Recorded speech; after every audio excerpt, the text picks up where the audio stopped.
ದಾವಣಗೆರೆ ದಕ್ಷಿಣ ದಂಗಲ್ ಜಮೀರ್ ಅಹಮದ್ಗೆ ಢವಢವ ಶುರುವಾದಂತಿದೆ. ಸಿಎಂರನ್ನ ಭೇಟಿಯಾಗಿ ಚರ್ಚೆಯನ್ನ ನಡೆಸಿದ್ದಾರೆ, ಮಾತುಕತೆಯನ್ನು ನಡೆಸಿದ್ದಾರೆ.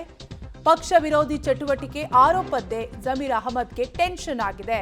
ತಲೆದಂಡ ಭೀತಿ ಬೆನ್ನಲ್ಲೇ ಸಿಎಂ ಅನ್ನ ಜಮೀರ್ ಅಹಮದ್ ಭೇಟಿಯಾಗಿದ್ದು, ಸರ್ಕಾರಿ ಕಾವೇರಿ ನಿವಾಸದಲ್ಲಿ ಸಿಎಂ ಸಿದ್ದರಾಮಯ್ಯರನ್ನ ಜಮೀರ್ ಅಹಮದ್ ಭೇಟಿಯಾಗಿ ಮಾತುಕತೆಯನ್ನ ನಡೆಸಿದ್ದಾರೆ.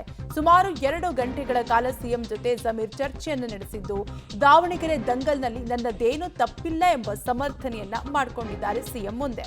ನನ್ನ ವಿರುದ್ಧ ಯಾಕೆ ಆರೋಪ ಮಾಡ್ತಿದ್ದಾರೋ ಗೊತ್ತಿಲ್ಲ. ಸಿಎಂ ಮುಂದೆ ಸಮರ್ಥನೆ ಕೊಟ್ಟ ಜಮೀರ್ ಅಹಮದ್ ಹೈಕಮಾಂಡ್ಗೆ ವರದಿ ನೀಡೋದಾಗಿ ಜಮೀರ್ಗೆ ಸಿಎಂ ಸಿದ್ದರಾಮಯ್ಯ ಭರವಸೆಯನ್ನು ನೀಡಿದ್ದಾರೆ. ಒಟ್ಟಾರೆಯಾಗಿ ಜಮೀರ್ ವಿರುದ್ಧ ಸ್ವಪಕ್ಷದವರೇ ಹೈಕಮಾಂಡ್ಗೆ ಪತ್ರವನ್ನ ಬರೆದು ದೂರನ್ನ ನೀಡಿದ್ರು. ಇದೇ ವಿಚಾರಕ್ಕೆ ಸಂಬಂಧಪಟ್ಟಂತೆ ಈಗಾಗಲೇ ಸಿಎಂರನ್ನ ಭೇಟಿಯಾಗಿದ್ದಾರೆ ಜಮೀರ್ ಅಹಮದ್. ಸುಮಾರು 2 ಗಂಟೆಗಳ ಕಾಲ ಚರ್ಚೆಯನ್ನ ನಡೆಸಿದ್ದಾರೆ.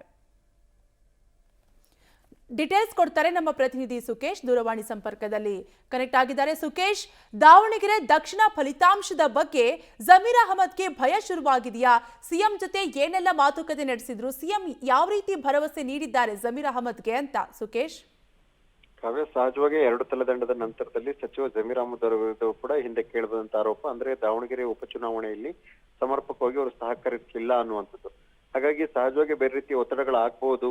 ಆ ಒತ್ತಡ ಆಗೋದಕ್ಕಿಂತ ಮುಂಚಿತವಾಗಿ ಕರೆದು ಮಾತನಾಡುವ ಪ್ರಯತ್ನದ ಒಂದು ಭಾಗವಾಗಿ ಮುಖ್ಯಮಂತ್ರಿಗಳು ಮಾತುಕತೆ ನಡೆಸಿದ ಮಾಹಿತಿ ಬರ್ತಾ ಇರುವಂತದ್ದು. ಈ ಮಾತುಕತೆ ಸಂದರ್ಭದಲ್ಲಿ ತಾವು ಹೇಗೆ ಕೇರಳಕ್ಕೆ ಯಾಕೆ ಹೋದೆ ಅಥವಾ ವೇಣುಗೋಪಾಲ್ ಅವರ ಡೈರೆಕ್ಷನ್ ಏನಿತ್ತು ಆ ಕಾರಣಕ್ಕಾಗಿ ಹೋದೆ, ಬಂದ ನಂತರದಲ್ಲಿ ದಾವಣಗೆರೆಗೂ ಬಂದಿದ್ದೆ, ಅಲ್ಲೂ ಕೂಡ ಪ್ರಚಾರಕ್ಕೆ ಹೋದೆ, ಮಲ್ಲಿಕಾರ್ಜುನ ನಿವಾಸಕ್ಕೆ ಹೋದೆ, ಎಲ್ಲ ರೀತಿಯ ಸಮರ್ಥನೆ ಕೂಡ ಕೊಟ್ಟಿದ್ದಾರೆ. ಯಾಕೆ ನನ್ನ ವಿರುದ್ಧ ಆರೋಪವನ್ನ ಮಾಡ್ತಾ ಇದ್ದಾರೆ, ಯಾರು ಮಾಡ್ತಾ ಇದ್ದಾರೆ ಅನ್ನುವಂಥದ್ದು ಕೂಡ ಸಚಿವ ಜಮೀರ್ ಅವರ ಪಾಲಿಗೂ ಕೂಡ ಪ್ರಶ್ನೆ ಅನ್ನುವಂಥದ್ದು.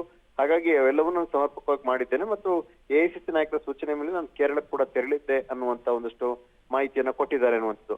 ಹಾಗಾಗಿ ಇದನ್ನ ಎಷ್ಟರ ಮಟ್ಟಿಗೆ ಹೈಕಮಾಂಡ್ ಸ್ವೀಕರಿಸುತ್ತೆ ಅನ್ನೋದ್ರ ಮೇಲೆ, ಯಾಕಂದ್ರೆ ಈ ಜಮೀರ್ ಅಹಮದ್ ಅವ್ರನ್ನ ಕರೆಸಿ ಮಾತನಾಡುವಂತ ಸೂಚನೆ ಹಿನ್ನೆಲೆಯಲ್ಲಿ ಮಾತಾಡ್ತಿರೋದ್ರಿಂದ ಆ ವಿಚಾರವನ್ನ ಯಥಾವತ್ತಾಗಿ ಒಂದು ಮಾಹಿತಿಯನ್ನ ಹೈಕಮಾಂಡ್ಗೂ ಕೂಡ ಸಿಎಂ ತಲುಪಿಸುವಂತ ಸಾಧ್ಯತೆ ಇದೆ.